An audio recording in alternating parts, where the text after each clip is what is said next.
How do I prepare for my 2017 rookie draft?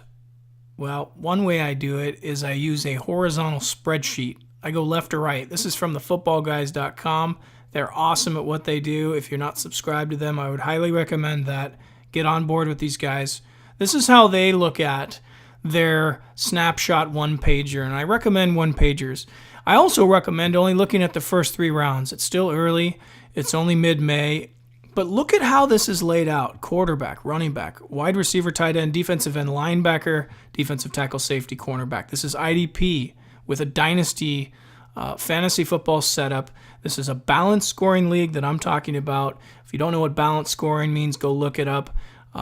There are incredible things going on in the dynasty world that you need to look at instead of just the quarterbacks are king, they score the most points. No. I mean, you got safeties, cornerbacks, linebackers, defensive ends, and tight ends that all balance out. So it's nice and even, and it makes it a lot of fun.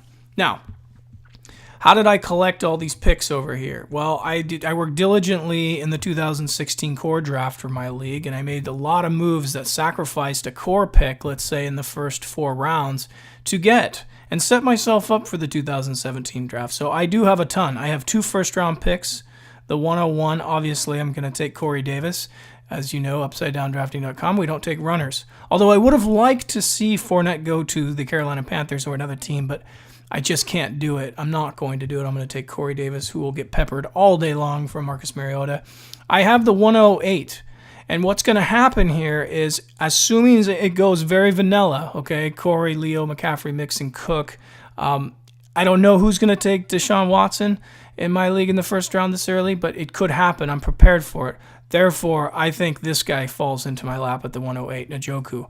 Now, why do I have him over O.J. Howard? Because I think by the time the season starts, everyone's ranking is going to switch, and O.J. will not be the number 1 overall rookie tight end of the league. That's my opinion. I can tell you why or my reasons on another show. So we got the 108 satisfied. I'm just going to take a gander here at the 201. Now, the 201, I'm going to go ahead and highlight this one for you so no one forgets what's going on.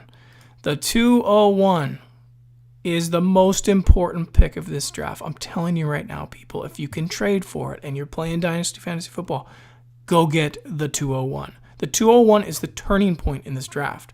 I'll tell you why. Because what's going to happen is,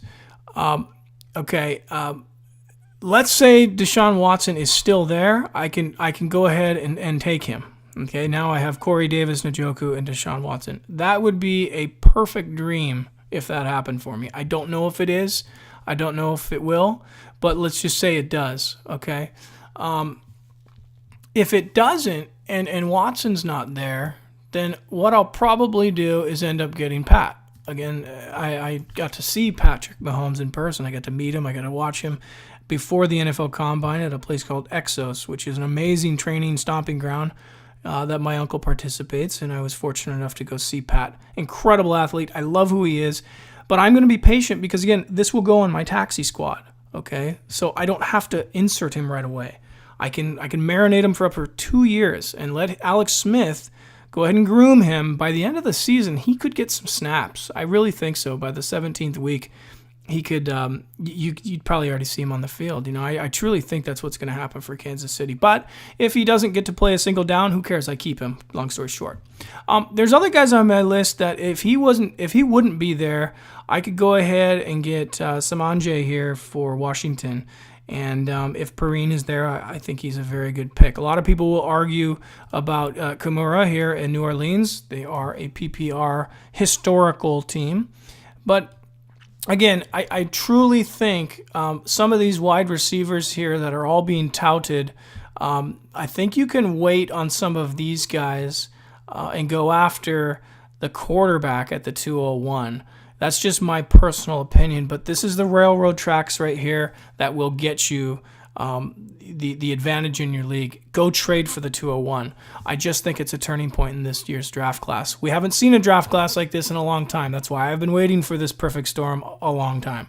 And I think I've done a hell of a job because I have 3 second-round draft picks with a good 308 down here. I'm going to capture somebody good. I could even get Ford, or I can go Thomas if I'd like to go defense. I don't know if Adams will even be there. This is in a perfect world, but put yourself together one of these Excel spreadsheets and go, down line by line. The other thing you can do is create a sub-column here, right here, and you can put everybody's ADP. Notice I don't really rank any of these guys.